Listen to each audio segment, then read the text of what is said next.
IELTS listening is taken by both general training and academic candidates and is designed to cover the full range of ability from non-user to expert user. It covers the basic survival skills in a broad social and educational context, as well as the skills required for academic purposes. While IELTS listening section is the same in both test versions, academic and general training, there is certain difference between general and academic spoken English. Regardless of the test version you take, IELTS listening tests understanding of both general English in transactional situations, such as making arrangements for transport, accommodation, and leisure activities, and academic situations, such as taking part in a seminar or listening to a lecture. In addition, candidates listen to both conversations and monologues. In each case, the context, purpose, and relationship between speakers will affect the language used. There are some general guidelines you need to follow in order to get the most out of your test. First and foremost, listen carefully to the introduction to each section. This will give you useful information about the situation and the speakers. Use the time at the beginning of each section and in the middle of sections 1 to 3 to look through the questions and think about the topic. You also need to read the instruction for each task carefully. Remember to check the maximum number of words allowed. If you exceed the word limit, you get no mark for that question, even if the right answer is included in what you wrote. You must write all your answers as you listen. Remember, you won't hear the recording a second time. Answer all the questions, even if you don't feel sure about one answer.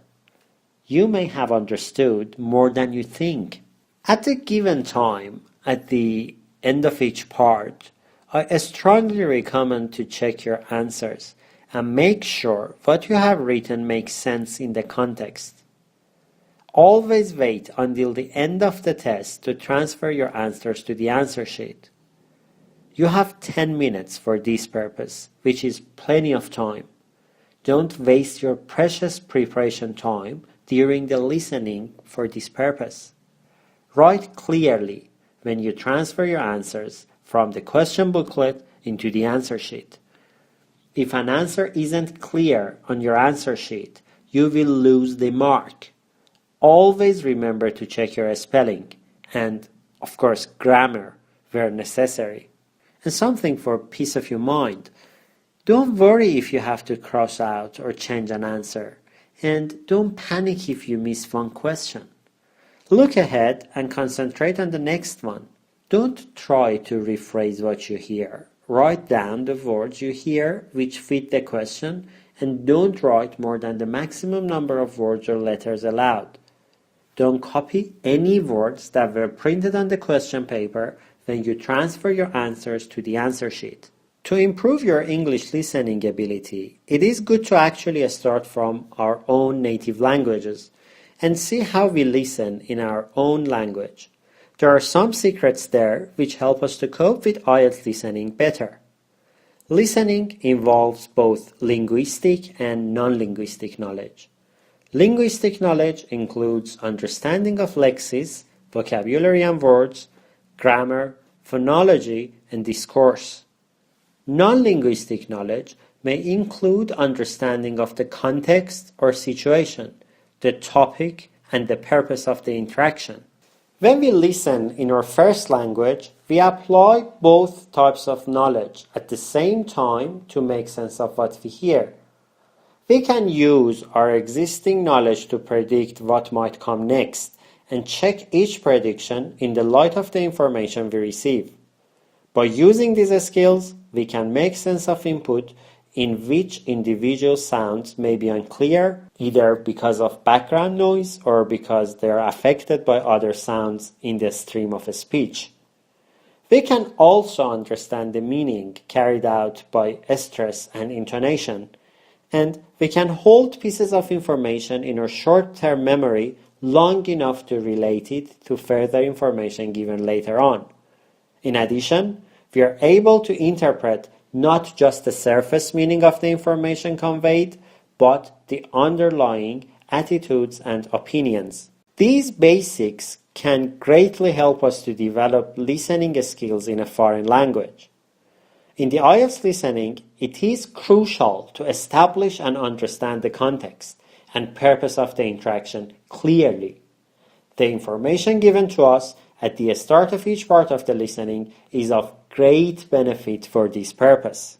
When we are practicing for IELTS outside the classroom, there is an increasing number of opportunities for students of English to listen to different varieties of English through leisure and educational activities on video and TV, through songs or computer and internet activities, as well as through interaction with other speakers of English. Our aim throughout this course is to develop techniques and instructions to help you find the answers.